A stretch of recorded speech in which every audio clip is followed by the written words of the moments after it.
en nuestro espacio de conexión interior vamos a hablar de alguna forma de la salud del suelo, vamos a hablar de la biota del suelo. ¿Qué es ese término? ¿Han escuchado hablar de él? Vamos a hablar de los alimentos que se producen y de nuestra propia microbiota.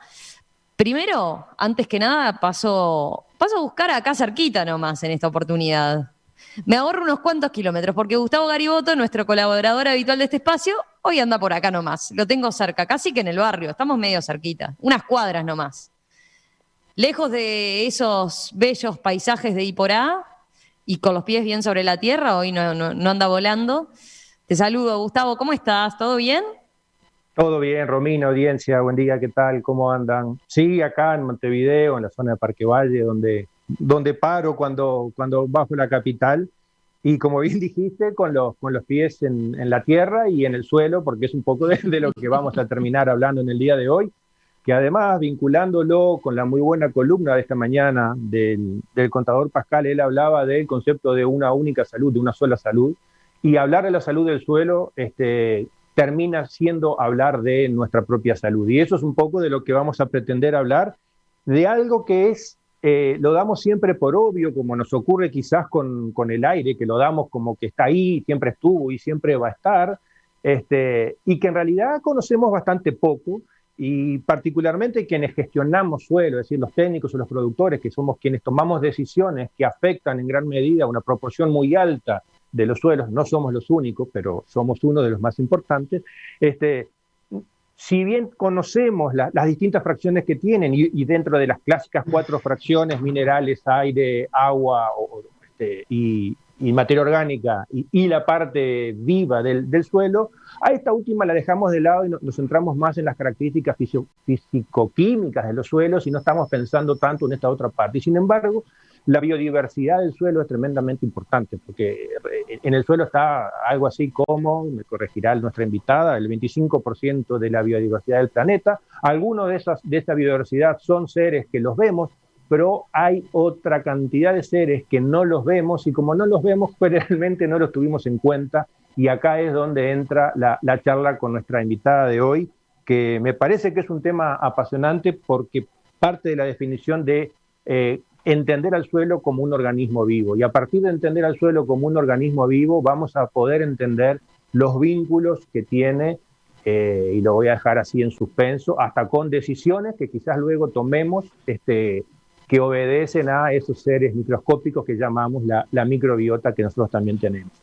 Entonces, para eso es que vamos a estar con Natalia Baiza. Natalia es licenciada en bioquímica, con un doctorado en microbiología por la Universidad de la República, y trabaja en el Laboratorio de Ecología Microbiana del Instituto de Investigaciones Biológicas Clemente Estable, donde desarrolla muchos trabajos de investigación y también de investigación participativa, lo que la hace tener vínculos muy fuertes con el sector productivo, particularmente con algunas movidas de producción agroecológica, que en definitiva es una forma de producir, un paradigma de producir que tiene en cuenta y muy en cuenta estos aspectos que mencionaba recién.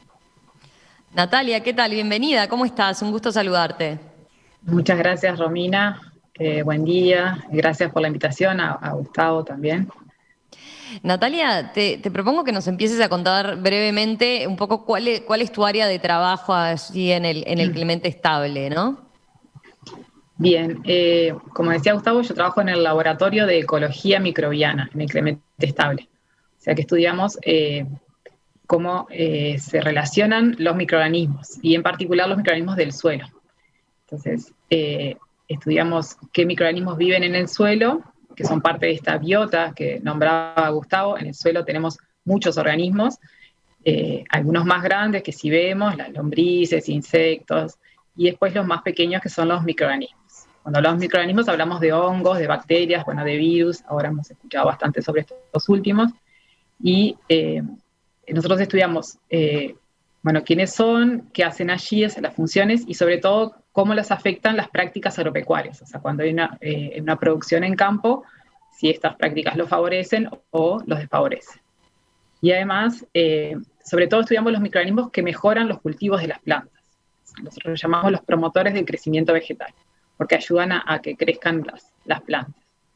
Y esto lo hacen de diferentes maneras, pueden aportar nutrientes a las plantas, recién escuchábamos una promoción en la radio sobre las leguminosas, las pasturas, los microorganismos más conocidos que están en el suelo y que mejoran los cultivos son los fijadores de nitrógeno, como los rizobios, se agregan como inoculantes a las leguminosas y eso mejora el aporte de nitrógeno al cultivo. Hay otros que también los ayudan a adquirir fósforo, que es otro nutriente limitante para el crecimiento. Entonces, estos microorganismos, en lugar de utilizar una fuente de repente química de nutrientes, se pueden utilizar los microorganismos que los sustituyen. También hay microorganismos que controlan enfermedades, o sea, que ejercen lo que se llama el control biológico. Entonces también, en vez de utilizar una fuente química para controlar patógenos, se puede utilizar microorganismos que los controlen, que son procesos que ocurren naturalmente. Pero bueno, en términos generales eso, o sea, los microorganismos que están en el suelo, cómo son afectados por la agricultura y sobre todo estos que nos interesan que estén presentes para poder producir, ¿no? Que son los que mejoran el crecimiento de las plantas. Bien. Yo mencionaba lo de la biota y tú lo señalabas recién. Para que se quede claro el concepto, si tenemos que definir qué es la biota del suelo. Bueno, sería toda la parte de vida del suelo, son los organismos que viven en el suelo. Porque, bueno, en el suelo recién no mencionaba Gustavo, pero repasamos un poco, tenemos compuestos, o sea, químicos, una parte química, después siempre se estudia también la parte física, que es la estructura del suelo, y esta parte biológica que es la biota. Entonces, tradicionalmente, o sea, para evaluar un sistema de producción siempre se veía, bueno, cuánto se produce, se mide la cantidad de producción y se medían los aspectos químicos y físicos del suelo. Pero sí, más recientemente se están evaluando también los biológicos, porque son los que permiten que funcione, bueno, que se degrade la materia orgánica y se vuelva a utilizar. Y bueno, sobre todo los microorganismos, como son, decía Gustavo, bien pequeños, es más difícil estudiarlos, ¿no? Entonces, muchas veces se estudiaba por técnicas de cultivo, o sea, nosotros cultivamos en el laboratorio estos microorganismos y a veces no sabíamos cómo cultivarlos. Entonces, recientemente se desarrollaron técnicas de biología molecular que nos permiten estudiar estos microorganismos. Y ahí se vio que la mayoría nunca los habíamos estudiado y no los conocemos y no sabemos qué es lo que hacen. Y esa mayoría es grande, del 1 al 10% se dice que nunca los habíamos podido estudiar. Entonces hay una gran diversidad, sí. No, Natalia, hay un dato de esos que solemos decir, y se leen por ahí, que en una cucharada de suelo hay más seres vivos que seres humanos en todo el planeta. Por Exacto, lo tanto, siempre lo menciono, sí. Claro, entonces imagino que poder entender la variedad de esos seres vivos que están ahí, las interacciones que hay entre ellos y luego cómo eso afecta a todo el resto, digamos, de esa cadena, debe ser un desafío bastante grande y me gustaría tu opinión de si te parece que estamos en los albores de entender eso o ya podemos decir que tenemos un camino muy avanzado y tenemos, desde el punto de vista científico por lo menos, bien claro todos esos procesos que están ocurriendo ahí. No, sin duda que no, que eso se sigue estudiando y cada vez se descubren cosas nuevas. O sea, la vida es muy compleja, ¿no? La naturaleza es muy compleja. Y como tú decías, si en un gramo de suelo tenemos de repente 1.000 millones de microorganismos, en una cucharada de suelo, que habrá como 15, tenemos 15.000 millones, o sea, mucho más individuos que en el planeta. Y eso multiplicarlo obviamente por todo el suelo, por los diferentes ecosistemas, o sea, es como una diversidad casi que inimaginable. Y bueno, son organismos que han estado en la Tierra por muchos más años que nosotros, ¿no? Millones de años antes. Las bacterias, no sé si todos saben, que fueron las que generaron el oxígeno que respiramos, o sea, las cianobacterias. Y han evolucionado por tantos años, siempre les llamamos como que son los más simples, los microorganismos, y el humano serían los organismos superiores, pero en realidad, o sea, no son tan simples. O sea, nosotros los imaginamos simples porque son una simple célula, pero han tenido mucho tiempo en la Tierra para evolucionar y diversificarse, eso quería apuntar. Natalia, capaz que viene bien mencionar algún ejemplo concreto de cómo operan, a partir de lo que investigan ustedes, cómo operan estos microorganismos en algún cultivo en particular que lo tengan estudiado, ¿no? Bueno, como comentaba hoy, por ejemplo, bueno, los fijadores de nitrógeno son bacterias que pueden vivir asociadas a la raíz de las plantas Entonces se forma una simbiosis, una interacción positiva. La planta le da energía a estos microorganismos que viven en su raíz y las bacterias le dan nitrógeno a la planta. Esa es la interacción más conocida, más descripta de planta-microorganismos que mejore a los cultivos. Y esos fijadores de nitrógeno se utilizan en todas las praderas en Uruguay cuando se siembra. También hay otros microorganismos que mejoran la adquisición de fósforo principalmente o la adquisición de agua, que son las micorrizas. Las micorrizas es una interacción entre la planta y un hongo en vez de una bacteria. Y esta interacción también es muy positiva para la planta y para el hongo. Entonces, es muy común en el suelo. Pero bueno, todos estos microorganismos también van a estar en el suelo y funcionando de manera óptima si nosotros le damos las condiciones, ¿no? Si las formas de cultivo son favorables. Estas micorrizas, por ejemplo, que si ustedes comen hongos comestibles, que ahora hay bastante en el otoño, nosotros por fuera del suelo las vemos como setas, pero por debajo de la tierra están asociadas con las plantas y están ayudando a que crezcan los árboles o las plantas. Uh-huh. ¿Y cuáles son esas condiciones favorables que mencionabas recién? Y bueno, por ejemplo, los fijadores de nitrógeno, ellos fijan nitrógeno, sacan el nitrógeno del aire y se lo aportan a la planta. Esto lo van a hacer si no hay exceso de nitrógeno. Entonces, si agregamos un fertilizante químico, o sea, ya vamos a estar complicando esa interacción, no va a funcionar. Lo mismo si agregamos un fertilizante con fósforo, con exceso de fósforo, las micorrizas tampoco funcionan. Entonces, lo ideal es utilizar materiales orgánicos para fertilizar, abonos, que tengan una cantidad limitada, que vayan liberando de a poco esos nutrientes.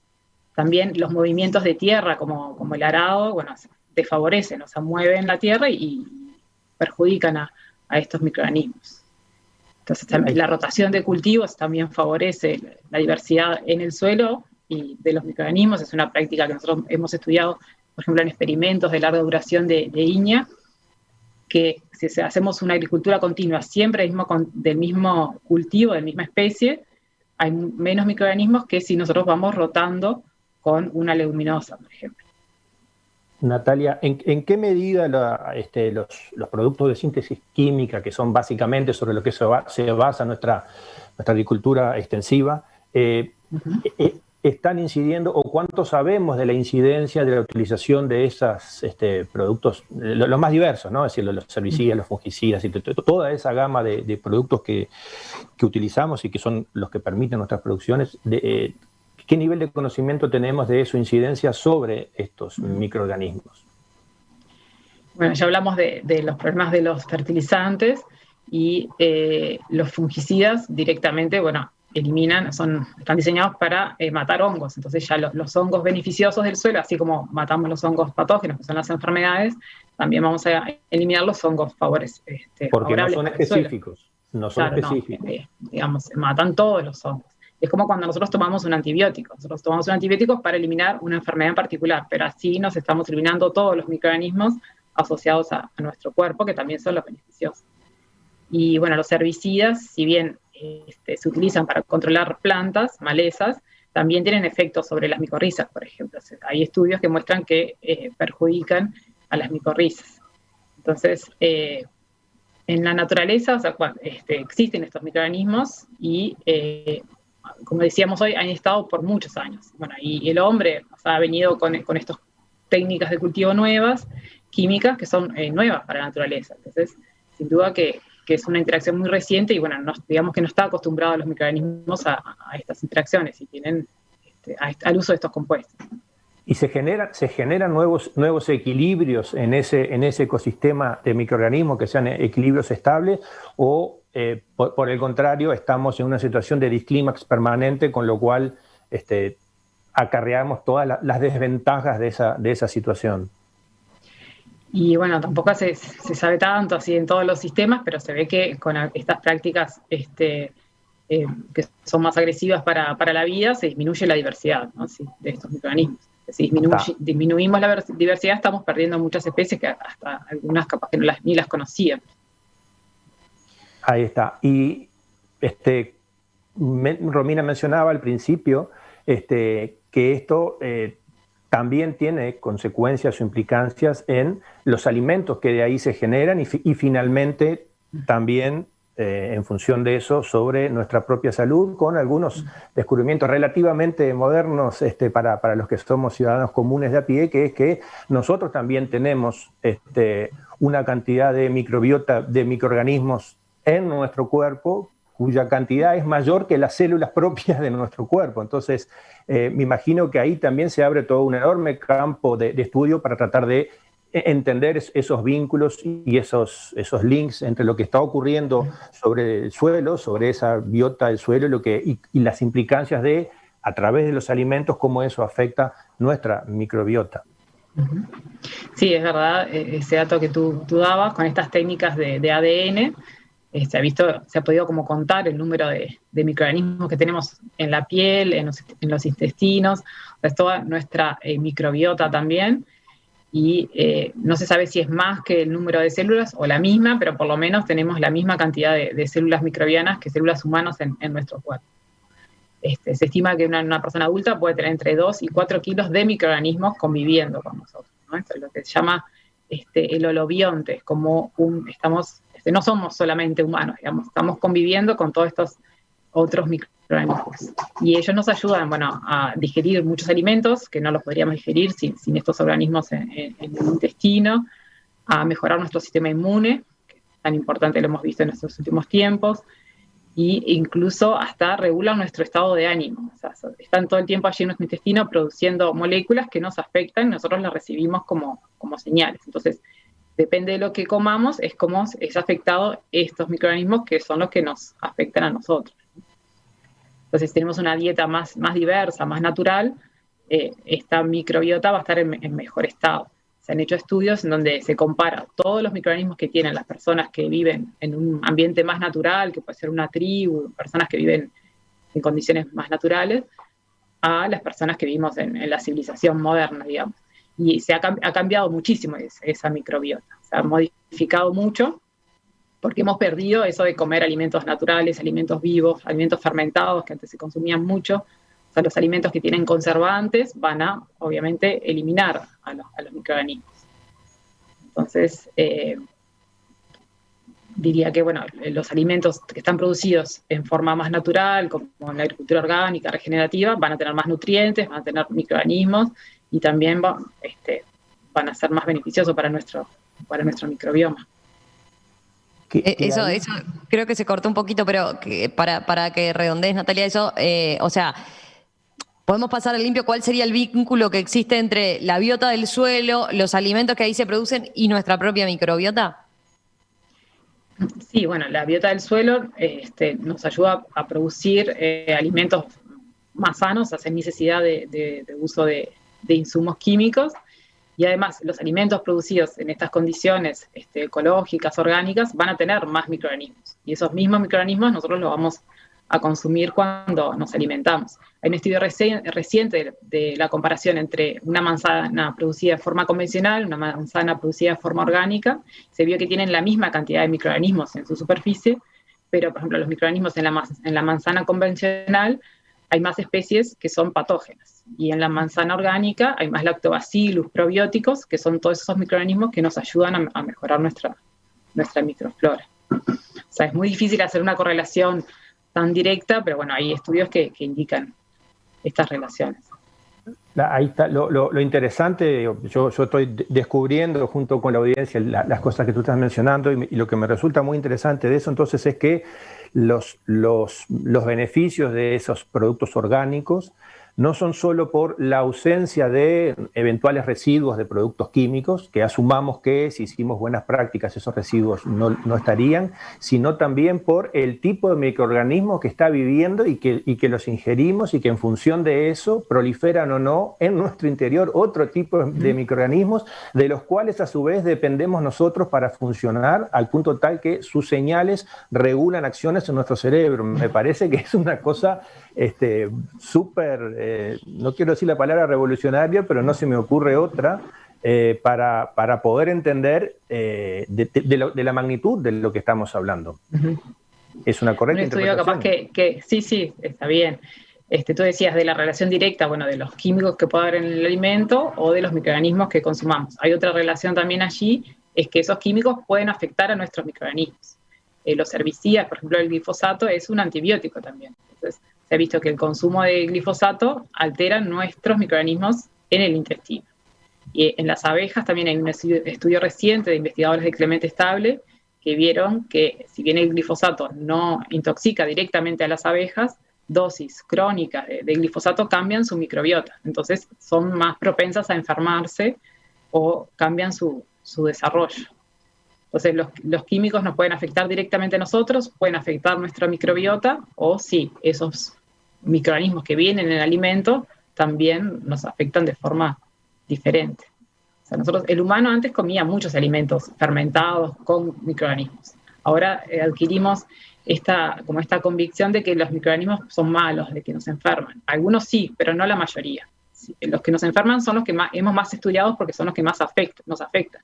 Pero se ha dejado de lado de mirar o de estudiar todos esos que nos benefician. Entonces, comemos todo estéril, todo limpio, o sea, y para que dure más tenemos que matar esa vida en el alimento, pero ahí estamos perdiendo toda esa vida que realmente necesitamos para vivir. Natalia Baiza. Natalia, gracias. Ha sido un gusto tenerte con estas explicaciones. Creo que resultaron muy claras, tienen su parte técnica, pero me parece que lo lograste explicar de forma muy, muy sencilla. Gustavo, ¿vos querés agregar algo? No, simplemente, digo no, pero sí, porque simplemente comentar que con lo que menciona ahora Natalia, creo que se abren puertas enormes para pensar sobre nuestros modelos de producción y los efectos que esos modelos de producción tienen. Y bueno, no sé, estoy pensando que esto involucra además muchísimas otras profesiones, básicamente pensando en la salud humana directamente, nutricionistas, en los cuales de la vieja escuela donde se consideraba proteína, energía, como minerales y demás, también va a haber que incorporarle el efecto de estos microorganismos y por lo tanto la valoración que se haga de un alimento no es solo por las calorías que aporta o las proteínas o los gramos de sal que tiene, sino la presencia o no de determinados tipos de microorganismos. Creo que se abren para la academia y luego para los seres humanos comunes y corrientes escenarios interesantísimos, ¿no? Para, en definitiva, mejorar nuestra salud. Sin duda. Natalia, gracias. Está bien, no. Sí. Bueno, no, de nada. Quería reflexionar sobre un minuto sobre el tema de la pandemia actual, ¿no? Que también se asocia a las formas de producción, o sea, la agricultura y la ganadería son como de los mayores impactos que el hombre ha tenido sobre los ecosistemas. Y esos impactos también afectan el desarrollo de organismos que puedan producir pandemias. O sea, las alteraciones de los ecosistemas naturales es lo que produce que algunos microorganismos luego se transformen, desarrollen, o sea, nuevas variantes de patógenos, de microorganismos, que luego son los que producen las pandemias. Entonces, bueno, está todo conectado, ¿no? Desde qué elegimos comer hasta qué está ocurriendo en el lugar donde se producen los alimentos. Gracias, Natalia. No, de nada, gracias a ustedes por interesarse por esos temas y por el espacio. Un gusto. Un gusto. Gustavo, gracias a ti como siempre. Te mando un abrazo y nos reencontramos prontito. Nos vemos. Chau, chau. Chau, chau.